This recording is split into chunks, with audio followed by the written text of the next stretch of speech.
Okay, so today we're going to be doing a trunk flexion MMT. MMT standing for manual muscle test. And so here we're going to be testing for rectus abdominis. So you can find this muscle by palpating the belly button. That's kind of like spinal level T10, and then go to either side of the belly button and you will feel rectus abdominis. That is innervated by intercostal nerves 7 through 12.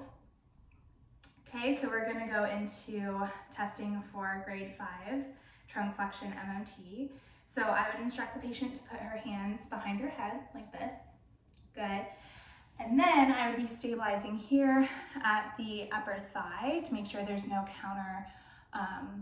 counterweight. And then I'm going to be palpating here, right where rectus abdominis should be. I'm going to instruct the patient to come up, lift your trunk fully up, good, and then back down, good. And I felt rectus abdominis there. She could perform the whole movement. That was grade 5. Grade 4 would be the patient would cross their arms over their chest. I would again stabilize at the upper thigh, and she would perform the movement again, fully up. And then grade 3 would be arms at your side.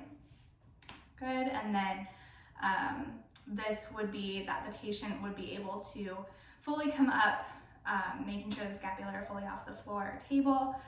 Grade 2 would be the patient would partially come up.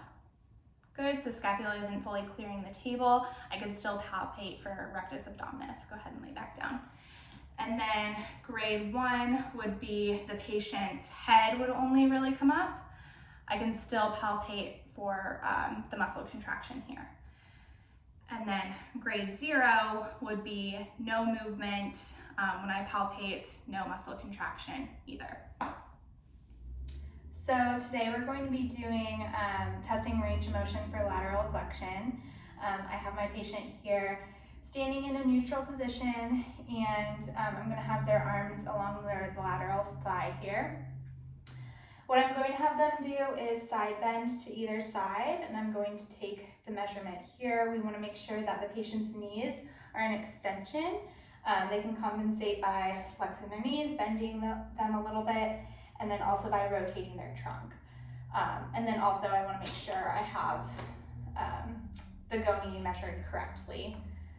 All right, so we're first going to find C7 here. So you can do this by palpating around T1, C7, have the patient look up, look down, look side to side. Good, and I know I'm on C7 here, so I put a little sticky note. And then we come down to find S2. So we first find both PSIS on either side. And then from there you come right in the middle to find S2. So I have another sticky note there.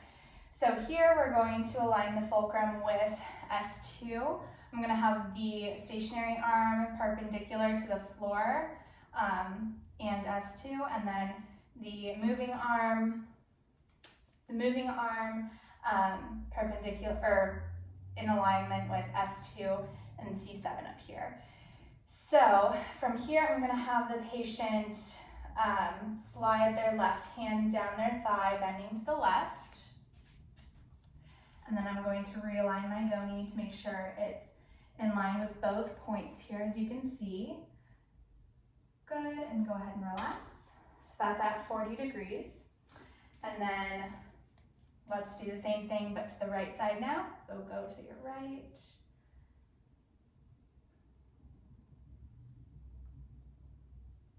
Good, relax. That's about 30 degrees. I want to take that measurement to the left one more time. So go ahead and measure, or go to the left for me, please. Good, go ahead and relax. All right, that's around 35. So the normal here is 20 degrees, anything above 20 degrees, which she is above at 30 and 35 degrees.